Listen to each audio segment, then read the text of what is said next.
Hello to all my friends out there. Hi, you guys. Well, I hope everyone is doing okay.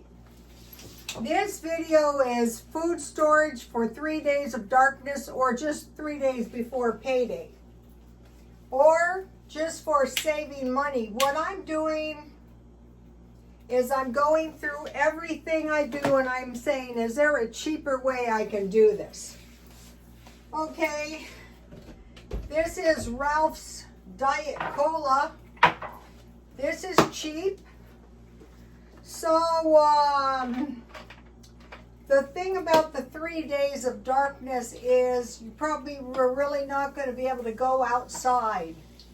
Or it could be 3 days. They tell us to prepare for 3 days. It could be anything. It could be power outages, the stores aren't open. Or, you know, it could just be very little money. How are we going to survive? So, I've done a lot of food storages that involve a lot of food, which is not practical if you don't have very much money. Okay, so the number one thing at the beginning of each and every week, buy a loaf of bread. Okay.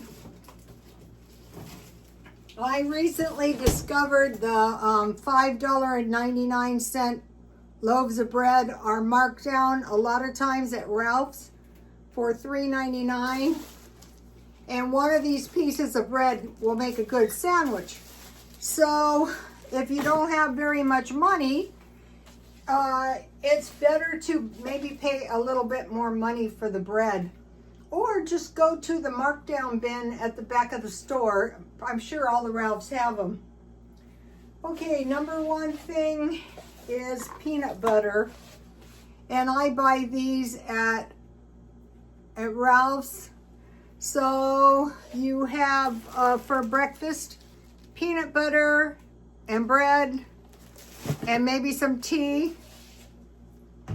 Okay, the number two thing is, this is for your bread comes in, 2 packages of salmon.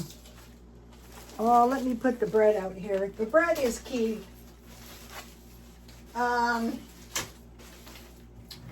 The trick is you don't want to be hungry and you want to have enough food. So you just slip these in the bread, and if there's a power outage or something, you're good to go.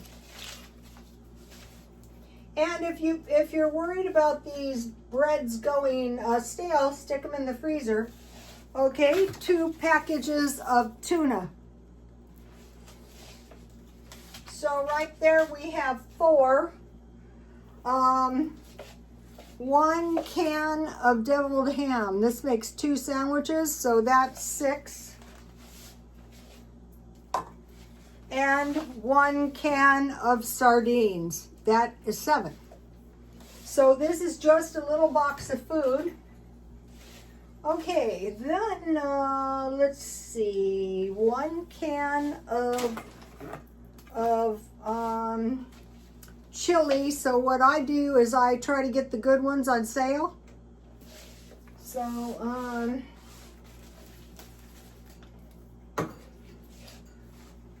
1 can of black beans or seasoned butter beans, because these are going to give you a really good bowl of soup. So think about these cans as dinner. Let me give you a shot of the black bean soup recipe. Just take a screenshot or press pause. And let me give you the seasoned butter beans recipe.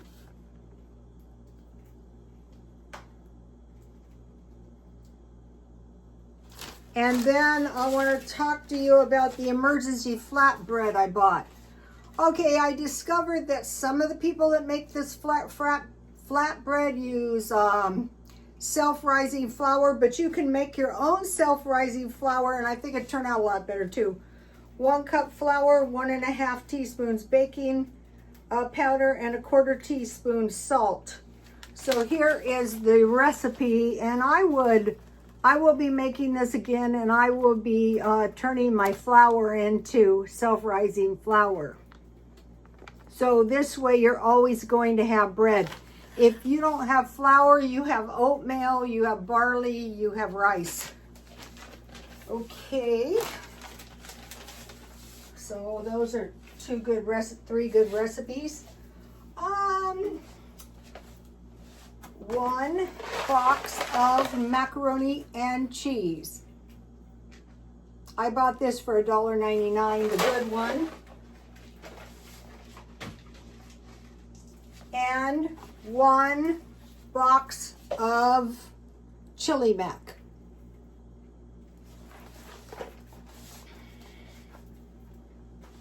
And then, if you remember, it was this week I bought a package of hot dogs, a package of bologna, and a package of sliced cheese. And I would use those at dinner time.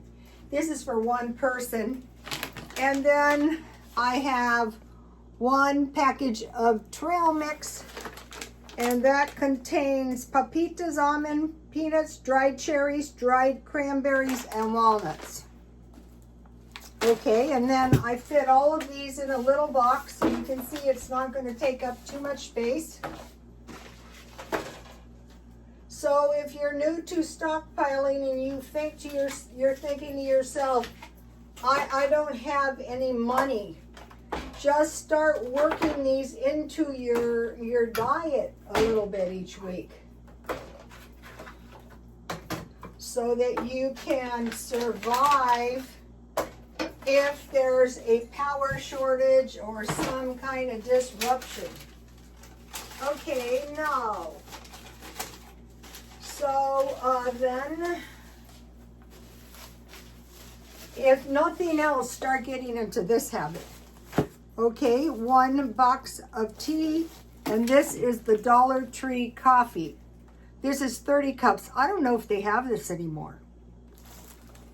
And then, as soon as finances permit, 1 large can of milk. Okay, this is described as toddler milk beverage, but it's cheap.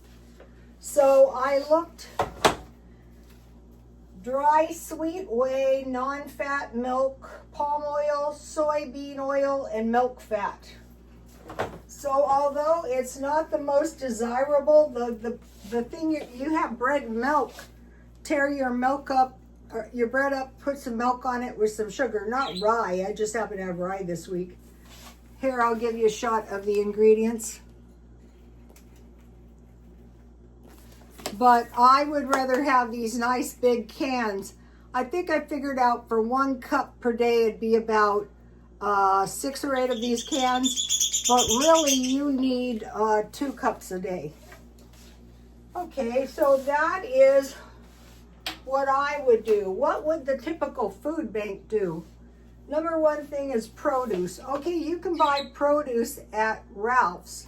Bags of about 6 apples or potatoes or bananas or zucchini or, strawberries, anything. And then dairy. That is why we stockpiled this, because you might get 1 or 2 shelf-stable milks, which would be awesome. Canned goods.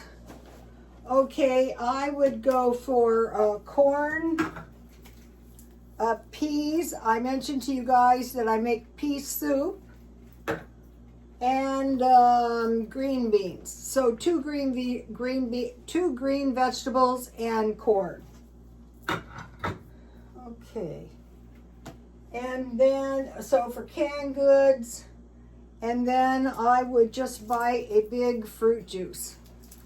I just started doing this actually, but when funds are really cheap and you can get these for $2, it is 11 servings. No.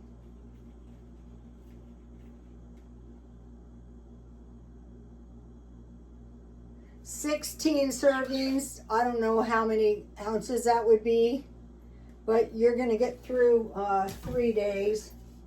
If any of you have been to food pantries, not all of them, a lot of them now are all the food that, the grocers Okay, dry beans.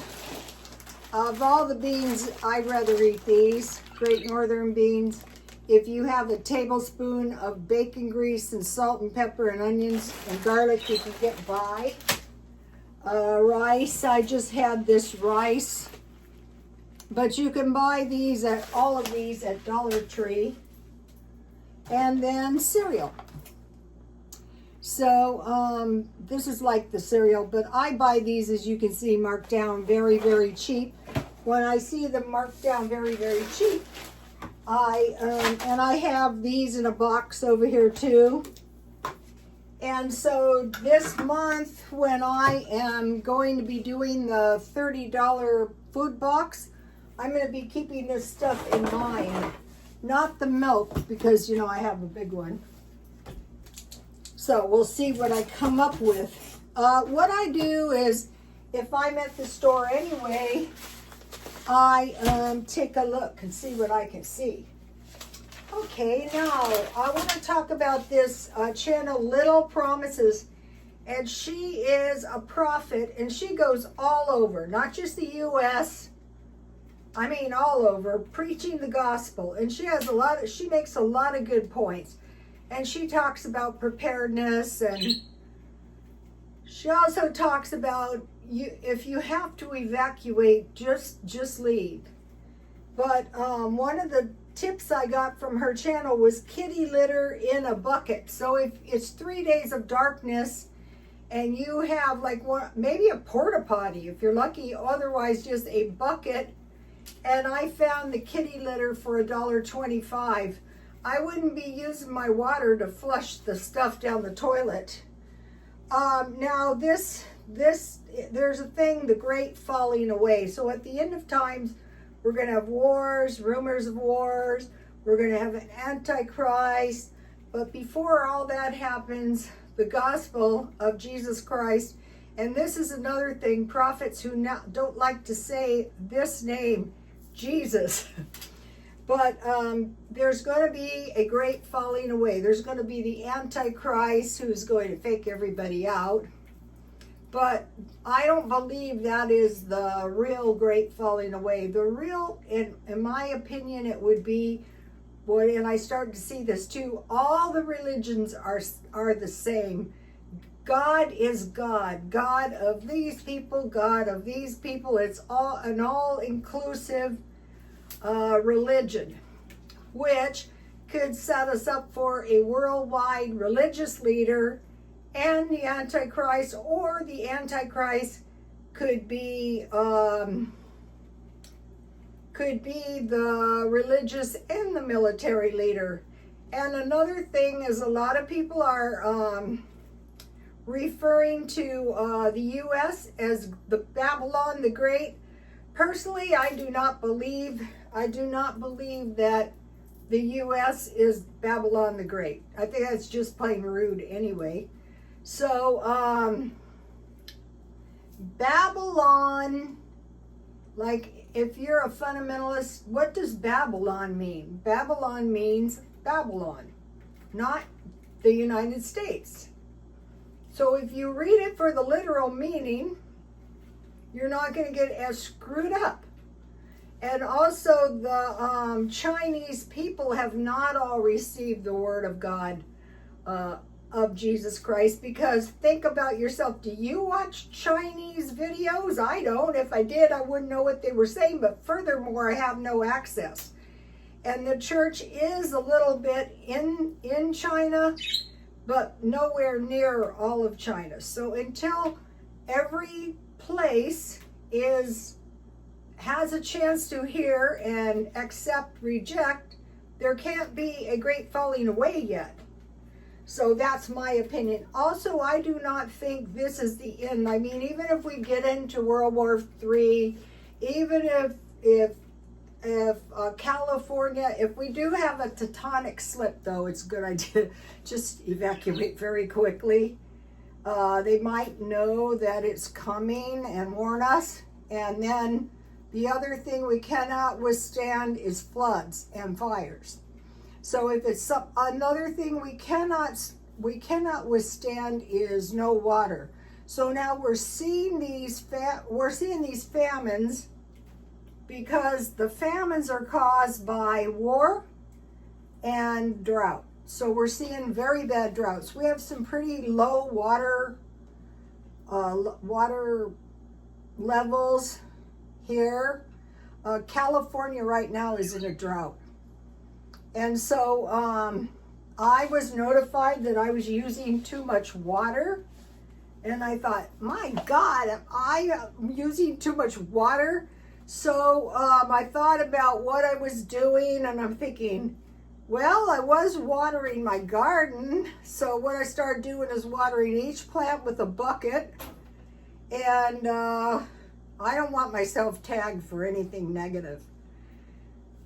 And, you know, so I'm going to be trying to cut every consumption of water, consumption of utilities, consumption of gasoline, finding the, but I want to be very careful not to sacrifice too much nutrition at this time, and to make sure you're stocked up. But if you aren't, then you want to go to the food pantry while the food pantry is there, while it's available.